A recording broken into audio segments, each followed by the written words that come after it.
मेरे गांव में जमींदार का ही शासन चलता था। जमींदार की कही बात पत्थर की लकीर होती, उसे कोई भी नहीं काटता था। और इसीलिए जमींदार ने गांव में एक परंपरा बना रखी थी, जिसके अनुसार शादी से पहले हर लड़की को गांव वालों के सामने घोड़े के साथ वह काम करना पड़ता जिससे किसी भी लड़की की रूह कांप जाए। इस अजीब परंपरा की वजह से मुझे शादी के नाम से ही डर लगने लगा था। कहने को लोग ऐसा कहते हैं कि गांव वाले बहुत हिम्मती होते हैं, लेकिन इस परंपरा के नाम से मुझे बहुत ज़्यादा डर लगता था। इतना डर कि मैं शादी ही नहीं करना चाहती थी। मेरी उम्र 22 साल की हो चुकी थी। मेरे गांव की लड़कियों की शादी 18 साल की उम्र में ही कर दी जाती थी, लेकिन मैंने अपने घर वालों को साफ मना कर दिया था कि मुझे शादी करनी ही नहीं है। मेरे माता पिता ने मेरा रिश्ता ज़बरदस्ती करवाना चाहा, मगर जब भी लड़के वाले मुझे देखने आते तो मैं पहले से ही किसी बहाने से घर से कहीं निकल जाती थी। मेरे घर वाले जानना चाहते थे कि आखिर मुझे शादी करने से क्या दिक्कत है। मैं उन्हें बता तो देती, लेकिन मुझे यह बताते हुए शर्म आती थी कि मैं घोड़े के साथ रस्म वाली परंपरा से डरती हूँ और गांव वालों के सामने अपना तमाशा नहीं बनवाना चाहती हूँ। हमारे गांव के ज़मींदार की तरफ से इस परंपरा को शुरू किया गया था। ज़मींदार का कहना था कि इस रस्म के बिना किसी भी लड़की की शादी नहीं हो सकती है। शादी से कुछ दिन पहले सारे गांव वालों को जमा करके होने वाली दुल्हन के साथ यह रस्म पूरी कराई जाती। मुझे आज भी वह दिन अच्छी तरह से याद है जब मेरे गांव की एक लड़की गुंजन की शादी थी। उस वक्त मुझे इस रस्म के बारे में ज़्यादा कुछ नहीं पता था, इसीलिए मैं बहुत उत्साहित होकर उस रस्म को देखने के लिए चली गई थी। पहले तो मुझे पिताजी ने रस्म देखने के लिए मना किया, क्योंकि यह रस्म लड़कियां नहीं देखती थीं, लेकिन क्योंकि मैं बहुत ज़िद करने लगी और मैं छोटी थी तो इसलिए फिर वह मान गए। जब मैं वहां पहुंची तो मैंने देखा कि गुंजन दुल्हन बनी खड़ी हुई थी और रस्म को देखने के लिए सिर्फ गांव के सारे मर्द ही इकट्ठे हुए थे। दुल्हन बनी गुंजन को घोड़े के पास ले जाया गया और फिर रस्म को शुरू किया गया। गुंजन की चीखें चारों तरफ गूंजने लगीं। उसकी ओढ़नी भी एक तरफ गिर गई और वह पूरी तरह से बेहाल हो गई थी। लेकिन ना तो गांव वालों को उस पर तरस आया और ना ही उस घोड़े को, जबकि घोड़ा तो गुंजन के लिए उतावला हो रहा था। ऐसा लग रहा था जैसे वह उसका दीवाना हो गया था। गुंजन का बेहाल रूप देखकर मेरी तो सांसें ही रुक गई थीं, लेकिन बाकी सब लोग ऐसे लग रहे थे जैसे कि कुछ हुआ ही नहीं है। जमींदार भी वहीं मौजूद था और इस सारी करतूत का हिस्सा था। आखिर यह सब उसी के आदेश पर तो होता था। जमींदार का कहना था कि इस तरह गांव की लड़कियां मर्दों से प्यार करना और उनकी इज्जत करना सीख जाती हैं, लेकिन यह बात मेरी समझ से बिल्कुल परे थी। घोड़े और इंसान का आपस में क्या ताल्लुक? पहले तो मुझे इस रस्म के बारे में कुछ भी नहीं पता था, लेकिन जब मैंने खुद देखा, उसका हिस्सा बनी, तब मुझे थोड़ा बहुत पता चला। पूरा दिन गुंजन को घोड़े के साथ ही गुजारना था और घोड़ा खुद ही गुंजन को लेकर गांव के जंगल की तरफ निकल गया। सबको बहुत अच्छे से पता था कि अब घोड़ा गुंजन को लेकर शाम को ही वापस आएगा। जिन भी लड़कियों को लेकर घोड़ा जाता था, जब वह शाम को लौटती तो उनकी हालत बहुत बुरी होती थी। उनके शरीर पर जख्म होते थे और उनके कपड़े भी फट चुके होते थे, लेकिन इस सब के बावजूद भी किसी को भी बिल्कुल तरस नहीं आता था, बल्कि सबको यही लगता था कि यह रस्म होना बहुत ज़रूरी है ताकि लड़की अपने पति को शादी के बाद खुश रख सके। फिर घोड़ा गुंजन को ले गया और गांव वाले अपने अपने कामों में लग गए, लेकिन मेरे दिल और दिमाग पर गुंजन की हालत और उसकी चीखें अभी भी हावी थीं। मुझे समझ नहीं आया कि गुंजन आखिर किस तरह से सारा दिन उस घोड़े की मनमानी बर्दाश्त करेगी।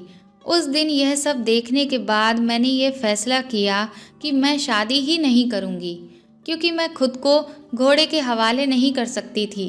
लेकिन कहते हैं ना कि अक्सर इंसान जो चाहता है वह उसे नहीं मिलता, उसके साथ वही होता है जो उसकी किस्मत में लिखा होता है।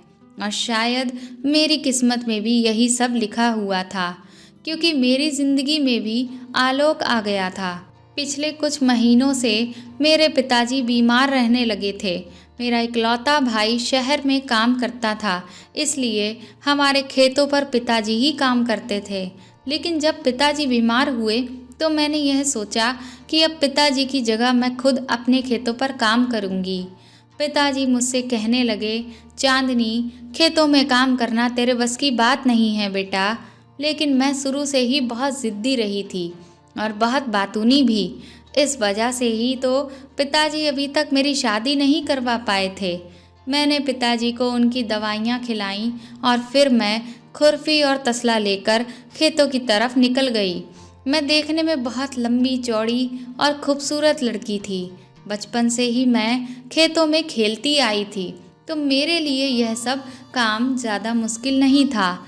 गांव की दूसरी लड़कियों की तरह मैं भी हमेशा ही घूंघट ओढ़कर रहती थी, ताकि गांव के मर्द हम लड़कियों को बुरी नज़र से न देख सकें। लेकिन जब मैं खेतों में काम करने के लिए गई तो मुझे वहां अपना घूंघट हटाना पड़ा और तभी मुझ पर आलोक की नज़र पड़ी। आलोक ज़मींदार के यहाँ अकाउंटेंट था। ज़मींदार को कहाँ के खेत से कितनी और किस फसल से क्या क्या कमाई हो रही है, इस सब का हिसाब किताब आलोक ही रखता था। हमारे खेत सिर्फ नाम के लिए ही हमारे थे, जबकि उन पर ज़मींदार का ही आदेश चलता था और खेतों से होने वाली कमाई का ज़्यादातर हिस्सा भी ज़मींदार के पास ही जाता था। जब आलोक ने मुझे देखा तो वह बिना पलक झपकाए मुझे एकटक देखने लगा और फिर हैरानी से पूछा, तुम कौन हो? तो मैंने बता दिया कि मेरा नाम चांदनी है, मैं राम अवतार की बेटी हूँ। फिर वह मुझे बहुत ध्यान से देखने लगा और बोला, तुम तो उम्र में बड़ी मालूम होती हो, लेकिन अभी तक तुम्हारी शादी नहीं हुई है क्या? मेरे मुंह से इनकार सुनकर वह थोड़ा नरमी से मुझसे बोला, अगर ज़मींदार को इस बारे में पता चल गया कि तुमने अभी तक शादी नहीं की है तो फिर बहुत बुरा होगा, क्योंकि हमारे गांव में लड़कियों की शादियां कम उम्र में ही कर दी जाती हैं और यह ज़मींदार का आदेश भी है। आलोक की बात सुनकर मैं खामोश हो गई, क्योंकि यह बात तो मुझे भी बहुत अच्छे से पता थी कि मेरे पिताजी ने यह बात अब तक ज़मींदार से छुपा कर रखी थी कि मेरी शादी अभी तक नहीं हुई है और मैं 22 साल की हो चुकी हूँ। आलोक की आंखें तो जैसे मुझ पर जम ही गई थीं। मुझे भी उसे देखकर न जाने क्या हो गया। उसकी नज़रों में ऐसा क्या था कि फिर मैंने शर्मा कर दोबारा से अपना चेहरा घूंघट से छुपा लिया। थोड़ी देर वह वहाँ खेतों पर हिसाब किताब करता रहा, लेकिन साथ ही साथ वह अपनी नज़रें मुझ पर जमाए रहा। फिर वह मुझसे बोला कि कल वह फिर मुझसे मिलने के लिए यहाँ आएगा। उसकी यह बात मुझे समझ नहीं आई कि वह मुझसे दोबारा मिलने क्यों आएगा, जबकि मैं उसे हमारे खेत पर उगे हुए अनाज की सारी जानकारी लिखवा चुकी थी। पूरा दिन खेतों में काम करने के बाद जब मैं शाम को घर लौटी तो मैंने खुशी खुशी पिताजी को बताया कि मैं भी आराम से खेतों में काम कर सकती हूँ। लेकिन पिताजी कहने लगे कि बेटी, यह सब तेरा काम नहीं है, बल्कि मैं मरने से पहले तेरी शादी करके तुझे विदा करना चाहता हूँ। लेकिन तू है कि अब तक इस घर की दहलीज पर जमी बैठी है। शादी की बात सुनते ही न जाने क्यों मेरी आंखों के सामने खुद ब खुद आलोक का चेहरा आ गया। यह सब कुछ खुद हुआ था। मैं हैरान थी कि इससे पहले भी पिताजी ने मुझसे शादी की बात कई बार की है, लेकिन आज शादी के नाम से किसी का चेहरा मेरे दिल और दिमाग पर छाया हुआ है। फिर मैं माँ के साथ घर के काम में हाथ बटाने लगी और अगले दिन सुबह फिर से खेतों पर काम करने के लिए निकल पड़ी, क्योंकि जब तक पिताजी की तबीयत ठीक नहीं होती खेतों पर मुझे ही सब कुछ देखना था। कुछ समय बीतने के बाद आलोक भी खेतों की ओर आ गया और उस वक्त वहाँ बिल्कुल सुनसान होता था। वह मेरे साथ ही चारपाई पर बैठ गया और अपने हाथ में पकड़ा हुआ रजिस्टर और पेन एक तरफ रख दिया। मुझे भी समझ नहीं आया था कि वह इस भरी दोपहर में यहाँ क्यों आया है। फिर वह मेरी तरफ देखते हुए मुझसे बोला, क्या तुम किसी को पसंद करती हो जो तुमने अभी तक शादी नहीं की है? मैंने थोड़ा झिझकते हुए कहा कि मेरे शादी न करने की वजह वह खास घोड़ा है जिसके साथ शादी से पहले दुल्हन को वह रस्म करनी पड़ती है। मेरी बातें सुनकर आलोक हैरान रह गया और कहने लगा कि अरे, उसमें कौन सी बहुत बड़ी बात है। आज तक गांव की सारी लड़कियों ने उस रस्म को अच्छे से पूरा किया है और उसके बाद ही तो वह दुल्हन बनी है, तो फिर तुम्हें इस सब से क्या परेशानी है? मैंने हैरान होते हुए आलोक की तरफ देखा और पूछा, क्या आपको इस सब में कुछ भी अजीब नहीं लगता? आखिर एक लड़की एक घोड़े के साथ किस तरह से? मैं आगे नहीं बोल पाई क्योंकि ऐसी बात शर्म के मारे मैं मुंह से नहीं निकाल सकती थी। फिर वह कहने लगा कि वह बचपन से ही यह सब देखता आया है और सारे गांव वाले हमेशा से इस रस्म को निभाते आए हैं। इस वजह से उसे यह सब ना तो अजीब लगता है और ना ही बुरा। ज़मींदार बहुत अच्छे इंसान हैं और अगर उन्होंने यह परंपरा बनाई है तो ज़रूर इसके पीछे कोई खास वजह रही होगी। शायद इसी तरह औरतें अपने पति को खुश करना सीखती हैं। इसीलिए तो गांव की सारी औरतें शादी के बाद अपने पति की इज्जत करती हैं और उनको किसी भी तरह की शिकायत का कोई मौका भी नहीं देती हैं। ज़मींदार का घोड़ा अभी भी बहुत खूबसूरत और चाहने वाला है। उसके साथ किसी भी लड़की को कोई तकलीफ नहीं हो सकती है। मैंने गुस्से में आलोक से कहा कि क्या तुम्हें यह मालूम नहीं कि जब लड़कियां वापस आती हैं तो उनकी हालत कैसी होती है? आलोक कहने लगा कि मर्द को खुश करना मुश्किल काम है, तो यह सीखने के लिए कुछ तो तकलीफ आखिर उठानी ही पड़ेगी ना। आलोक की बात सुनकर मुझे एहसास हुआ कि इस गांव का हर इंसान इस बात का इतना आदी हो गया है कि उसमें उन्हें कुछ भी गलत दिखाई नहीं देता। आखिर कौन सा ऐसा आदमी होगा जो यह बर्दाश्त करेगा कि उसकी होने वाली बीवी उससे पहले घोड़े के साथ कुछ पल बिताए। आलोक मेरे गुस्से को देखते हुए मुझसे इधर उधर की बातें करने लगा। उसकी बातें बहुत ही अच्छी और मीठी मीठी थीं। जिस अंदाज में वह मुझसे बातें कर रहा था, मेरा दिल भी उसके लिए प्यार पैदा होने लगा। यह मेरे लिए पहली बार था। जाते जाते आलोक बोला कि अपने दिल से उस घोड़े का डर बिल्कुल ही निकाल दो, क्योंकि जल्द ही मैं अपने माता पिता को तुम्हारे घर भेजने वाला हूँ। मैंने हैरान होते हुए उससे पूछा, क्यों? तुम्हारे माता पिता को मेरे घर में क्या काम? तो मेरी नासमझी पर आलोक हंसते हुए बोला, उम्र में भले ही तुम बड़ी हो, लेकिन अकल तो अभी भी तुम्हारी छोटी बच्ची जैसी है। और फिर वह वहाँ से चला गया। थोड़ी देर सोचने के बाद जैसे ही उसकी बात मुझे समझ में आई, मेरा चेहरा शर्म से लाल हो गया। मैंने तो कभी सोचा भी नहीं था कि एक पढ़ा लिखा नौजवान अकाउंटेंट मुझ पर अपना दिल हार बैठेगा और मुझसे शादी करने की बात सोचेगा। कुछ देर तो मैं आलोक से शादी की बात को लेकर खुश हुई, लेकिन फिर जैसे ही घोड़े का ख्याल मेरे मन में आया, मेरी फिर से शादी के नाम से जान निकलने लगी। मैं आलोक के साथ अपनी ज़िंदगी तो गुजारना चाहती थी, लेकिन उस घोड़े के साथ वह रस्म नहीं करना चाहती थी। जब मैं घर पहुंची तो मेरे चेहरे पर जो अजीब सी मायूसी थी, उसे मेरे पिताजी ने पहचान लिया। मेरे पिताजी बहुत नरम दिल के थे और हमेशा ही वह मुझसे दोस्तों की तरह पेश आते थे। जब पिताजी ने मुझसे मेरी परेशानी का कारण पूछा तो मैंने उन्हें आलोक के बारे में सब कुछ बता दिया और फिर मैंने उन्हें यह भी बता दिया कि मैं आखिर शादी क्यों नहीं करना चाहती थी। मेरी बात सुनकर पिताजी तो खुशी से झूम उठे और कहने लगे कि वह लड़का तो बहुत पढ़ा लिखा और एक नेक इंसान है। ऐसे लड़के का रिश्ता तो बहुत ही किस्मत से मिलता है। अगर आलोक के माता पिता मेरे घर तुम्हारे रिश्ते के लिए आए तो मैं उन्हें कभी भी मना नहीं करूँगा। और रही बात घोड़े के साथ रस्म की, तो बिटिया तुम बिल्कुल भी चिंता ना करो। आज तक उस घोड़े ने किसी भी लड़की को कोई नुकसान नहीं पहुंचाया है। वह घोड़ा तो बहुत ही प्यारा है और हर वक्त जमींदार के अस्तबल में बंधा रहता है। पिताजी की बात सुनकर मैं कुछ देर सोच में पड़ गई। अब मैं बहुत असमंजस में थी। सारी रात मैं अपने आप से एक जंग जैसी लड़ती रही, क्योंकि मैं शादी करना तो चाहती थी लेकिन बिना रस्म के। लेकिन आखिर यह सब कैसे संभव हो पाता। फिर मेरे दिमाग में एक विचार आया जिससे मैं इस परंपरा से बच सकती थी। फिर जब अगले दिन आलोक मुझसे मिलने के लिए खेत पर आया तो वह बोला कि शाम को मेरे माता पिता तेरे घर आएंगे। मैंने धीरे से आलोक से पूछा कि क्या ऐसा नहीं हो सकता कि हमारी शादी इस गांव में ना हो। मेरा भाई शहर में रहता है और आप भी तो अपने काम के लिए शहर आते जाते रहते हैं।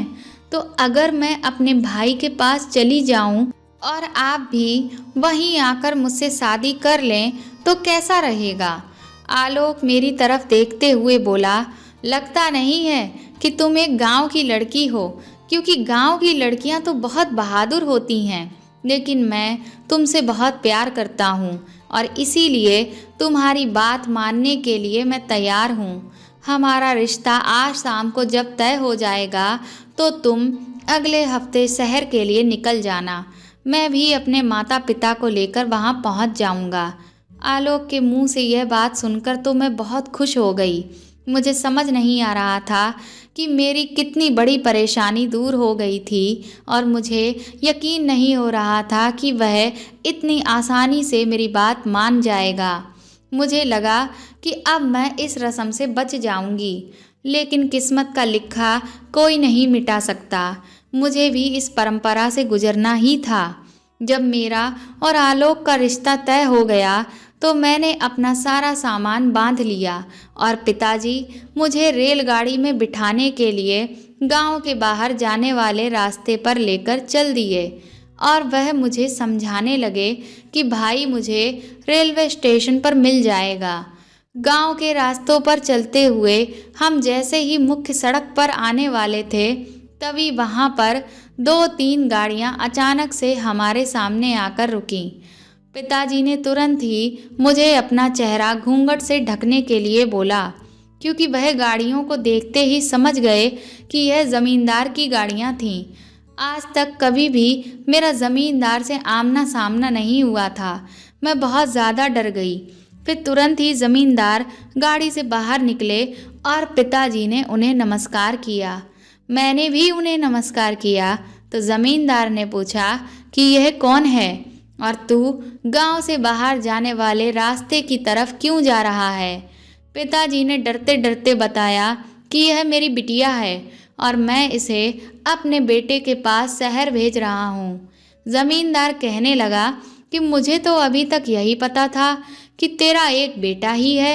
इसके बारे में तो मुझे आज तक पता ही नहीं चला। इतने में ज़मींदार का एक नौकर उनके करीब आकर कुछ कहने लगा, जिसे सुनकर वह गुस्से से बोले, तेरी बेटी 22 साल की हो गई और तूने अभी तक इसकी शादी नहीं की, और अब जब तू इसकी शादी कर रहा है तो इसे शहर भेज रहा है। हमारे गांव की लड़कियां कब से गांव से भागकर शादी करने लगी हैं। ज़मींदार के नौकर ने मेरे बारे में सब कुछ उन्हें बता दिया। पिताजी डरते डरते कहने लगे कि ऐसी बात नहीं है ज़मींदार जी, इसकी शादी तो आपके ही अकाउंटेंट आलोक से हो रही है, लेकिन इसके भाई की इच्छा है कि वह इसे धूमधाम से विदा करे और शहर में थोड़ी बड़ी शादी करना चाहता है। ज़मींदार कहने लगे, वापस अपने घर की तरफ लौट जाओ। गांव की रस्म अदा करने के बाद उसे शहर भेज देना। चाहे जितनी बड़ी शादी करनी हो, लेकिन हमारे गांव की लड़की की शादी परंपरा के बिना नहीं होगी। और अगर तूने मेरी बात नहीं मानी तो हम तुझे बागी मानेंगे और तेरा इस गांव में जीना मुश्किल कर देंगे। जमींदार की बातों ने तो मेरी जान ही निकाल दी थी। मैं जिस परेशानी से बचकर गांव से भागना चाहती थी, अब मैं दोबारा उसी में फंस गई थी। अब तो यह किसी भी तरह से मुमकिन नहीं था कि मैं इस रस्म से बच पाऊं, क्योंकि अब जमींदार को मेरी उम्र का भी पता चल गया था। पिताजी ने उनसे हाथ जोड़कर माफ़ी मांगी और फिर वह मेरा हाथ पकड़कर वापस घर ले आए।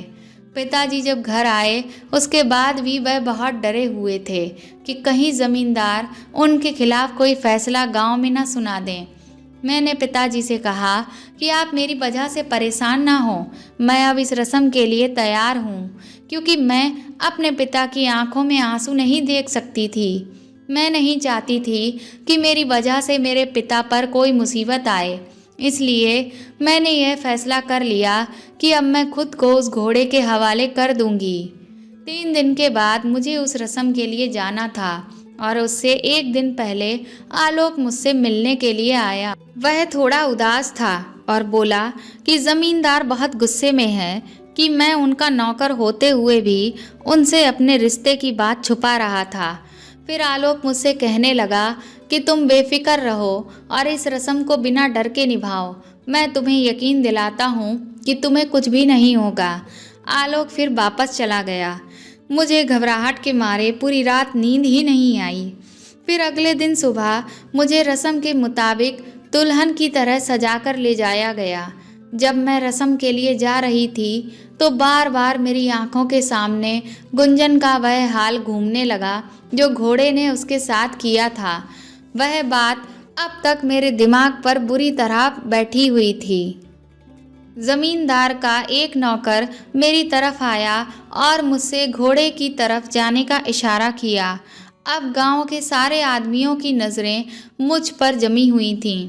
मैंने घूंघट से अपना चेहरा ढका हुआ था, लेकिन मुझे घूंघट के अंदर से जमींदार के पीछे खड़ा हुआ आलोक वहीं से नजर आ रहा था। मैं जैसे ही घोड़े के करीब पहुंची तो अचानक से वह अपनी जुबान से मुझे चाटने लगा। उसके छूने के एहसास से मैं इतना तेज डर गई कि मेरे हाथ पांव कांपने लगे। तभी उस घोड़े ने अपनी गर्दन को मेरे सर से रगड़ना शुरू कर दिया, जैसे कि प्यार का इजहार कर रहा हो। गुंजन के साथ जब यह सब हो रहा था तो उसने तो चिल्ला चिल्ला कर पूरा माहौल भर दिया था, लेकिन मैं ऐसा कुछ भी करके अपने बीमार पिता को परेशान नहीं करना चाहती थी। इसीलिए मैं हिम्मत बांधे हुए शांति से घोड़े की सारी हरकतों को बर्दाश्त करती रही।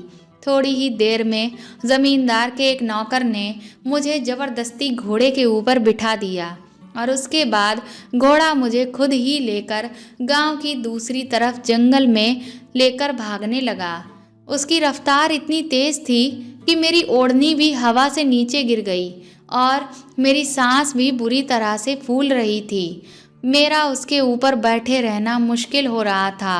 घोड़ा जैसे ही जंगल के अंदर पहुंचा, मुझे और ज़्यादा डर लगने लगा, क्योंकि कोई भी गांव का आदमी उस तरफ नहीं आता था और मैंने यह पहले सुन रखा था कि जंगल में बहुत ही खूंखार जानवर होते हैं और इसीलिए किसी को भी उस तरफ आने की इजाज़त भी नहीं थी। लेकिन इधर घोड़ा था कि रुकने का नाम ही नहीं ले रहा था।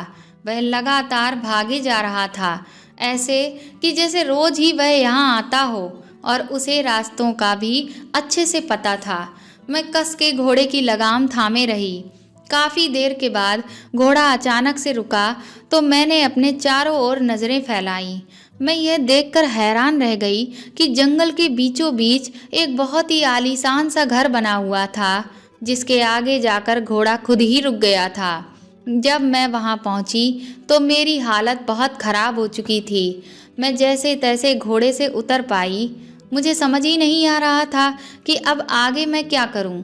मेरे उतरते ही घोड़ा फिर से मुझसे प्यार का इजहार करने लगा था। कुछ देर मैं इधर उधर देखती रही कि तभी अचानक से एक दूसरे रास्ते से एक बड़ी सी गाड़ी आकर मेरे पास रुकी और फिर जब मैंने देखा कि उसमें से ज़मींदार उतर रहा है तो उसे जंगल में देख मैं हैरान रह गई थी कि वह यहाँ क्या कर रहा है। ज़मींदार मुस्कुराते हुए मेरे पास आया और मुझे घूरते हुए देखने लगा। वह मुझे इस कदर देख रहा था कि उसकी नज़रें मेरे वजूद के आर पार जाती हुई मुझे महसूस हो रही थीं। मुझे बहुत शर्म आने लगी क्योंकि मेरी ओढ़नी पहले ही कहीं रास्ते में गिर चुकी थी और फिर मैं इस हालत में उनके आगे खड़ी थी। मेरा हुलिया भी घोड़े की तेज़ रफ्तार की वजह से बड़ा खराब हो चुका था। जमींदार मेरे करीब आया और अपने हाथों से मेरे बालों को चेहरे पर से हटाते हुए कहने लगा, इतनी खूबसूरत चीज़ तेरे बाप ने अब तक छुपा रखी थी और तूने भी अपनी थोड़ी सी उम्र निकाल दी। कम उम्र में अगर तू मेरे पास आती तो मुझे ज़्यादा खुशी होती। ज़मींदार के मुंह से इस तरह की बात सुनकर मेरे पैरों तले ज़मीन खिसक गई। मैं सोच भी नहीं सकती थी कि वह ऐसा कुछ कह सकता है। और फिर एकदम से वह मेरा हाथ पकड़कर मुझे उस घर के अंदर खींचते हुए ले जाने लगा। मैंने खुद को छुड़वाने की बहुत कोशिश की, लेकिन मेरी ताकत ज़मींदार से बहुत कम थी। लेकिन फिर भी मैं पूरी जोर आजमाइश कर रही थी और वह भी घर के बाहर से ही मेरे साथ जोर ज़बरदस्ती करने लगा। मैं किसी भी तरह से ज़मींदार के घटिया इरादों का शिकार नहीं बनना चाहती थी। मैं इधर उधर मदद की उम्मीद में नज़र दौड़ाने लगी, लेकिन वहाँ कोई नहीं था सिवाय ज़मींदार के नौकरों के, जो उसकी गाड़ी में बैठे तमाशा देख रहे थे। तभी अचानक से एक चमत्कार हुआ। अचानक ही उस घोड़े ने बड़े ही सही वक्त पर ज़मींदार के ऊपर हमला कर दिया और उसके सीने पर अपनी लातें बरसाने लगा। यह देख ज़मींदार के नौकर गाड़ी से उतरकर भागने लगे और घोड़े ने गुस्से में आकर कुछ ही मिनट में उस ज़मींदार का किस्सा ही ख़त्म कर दिया और उसने वहीं दम तोड़ दिया। यह सब देखकर ज़मींदार के नौकर और मैं हक्का बक्का रह गए। जैसे ही घोड़े का गुस्सा खत्म हुआ तो वह एक बार फिर से मेरे पास आया और मुझे अपनी जुबान से चाटने लगा। यह सब क्या हुआ, कैसे हुआ, मैं समझ ही नहीं पा रही थी। उस घोड़े ने मेरी खातिर अपने ही मालिक को मार दिया, लेकिन क्यों? तभी ज़मींदार का एक नौकर मेरे पास आया और उसने अपने कंधे पर पड़ी साल मेरे ऊपर डाल दी और कहने लगा कि वह लोग आज तक मजबूरी में यह सब बर्दाश्त करते आए थे। उन दोनों को ज़मींदार के इस घिनौने काम के बारे में बहुत पहले से पता था कि वह इस परंपरा की आड़ में किस तरह से गांव की लड़कियों को अपना निशाना बनाता आया है और अपनी इच्छा पूरी करने के बाद शाम को वह उन लड़कियों को डरा धमका कर गांव की तरफ वापस भेज देता है, जिसकी वजह से कोई भी लड़की ज़मींदार के खिलाफ कभी भी अपना मुंह नहीं खोल पाती थी। यह घोड़ा भी ज़मींदार का वफादार घोड़ा था, जो उनके कहे अनुसार ही लड़कियों को यहाँ तक लेकर आता था। लेकिन मेरी बारी में न जाने क्यों उसने अपने मालिक से नहीं बल्कि मेरे साथ अपनी वफादारी निभाई थी और मेरी शादी के पहले ही यह राज खुलकर मेरे सामने आ गया था। उसके बाद उन दोनों ने मुझे शाम तक वहीं पर रोक कर रखा और जंगल से लकड़ियों को इकट्ठा करके ज़मींदार को वहीं जला दिया। जैसे ही शाम हुई मुझे घोड़े के ऊपर बिठाकर गांव की तरफ भेज दिया गया था ताकि गांव वालों को कोई भी शक ना हो। मुझे बिल्कुल सही सलामत देखकर मेरे पिताजी बहुत खुश हुए थे। अगले दिन पूरे गांव में यह बात आग की तरह फैला दी गई कि ज़मींदार किसी काम से जंगल की ओर गए थे और वहां उन पर जंगली जानवरों ने हमला कर दिया और उनका मांस नोच कर पूरा खा गए और बाकी बचा कुचा खींचकर जंगल की ओर अंदर ले गए। ये खबर सुनकर गांव वाले समझ गए कि अब ज़मींदार कभी वापस नहीं आएगा। लेकिन हकीकत क्या थी यह मैं अच्छे से जानती थी और अब मैं पूरी तरह से निश्चिंत थी। ज़मींदार के दोनों नौकरों ने मुझसे वादा लिया था कि मैं यह बात कभी भी किसी के आगे नहीं कहूँगी कि सच्चाई क्या थी, नहीं तो गांव की सारी लड़कियों के बसे बसाए घर उजड़ जाएंगे, क्योंकि वह सब शादी से पहले ज़मींदार का शिकार बन चुकी थीं। 4 दिन के बाद मेरी और आलोक की शादी हो गई। शादी की पहली रात आलोक ने मुझसे पूछा कि तुम्हें घोड़े ने कोई तकलीफ़ तो नहीं पहुंचाई थी ना? मैंने तुरंत कहा नहीं, उसने तो मेरे साथ बहुत अच्छा व्यवहार किया। आलोक ने कहा, दरअसल वह घोड़ा उसका था जो बहुत खूबसूरत था, इसलिए जमींदार ने घोड़े को आलोक से ले लिया था। लेकिन वह घोड़ा शुरू से ही आलोक का वफादार था और एक रात पहले ही आलोक ने घोड़े को यह बात अच्छे से समझा दी थी कि वह मुझे बिल्कुल भी परेशान न करे, बल्कि मेरा ख्याल रखे। घोड़ा ऐसा जानवर है जो अपने मालिक की हर बात को अच्छी तरह से समझता है। मैं भी अपने घोड़े को जो बात समझा देता हूँ वह फौरन ही समझ लेता है, इसीलिए मुझे यकीन था कि वह तुम्हें एक खरोच तक नहीं आने देगा और सही सलामत वापस पहुंचा देगा। आलोक की बात सुनकर अब मुझे पता चला कि घोड़े ने आखिर ऐसा क्यों किया। उसके बाद मैंने और आलोक ने अपने जीवन की एक नई शुरुआत की। तो दोस्तों, आपको यह कहानी कैसी लगी मुझे कमेंट करके ज़रूर बताएं और प्लीज़ इस कहानी को ज़्यादा से ज़्यादा शेयर करें और लाइक करें। और अगर आप मेरे चैनल पर नए हैं तो सब्सक्राइब करके बेल आइकन ज़रूर दबाएं। Thank you.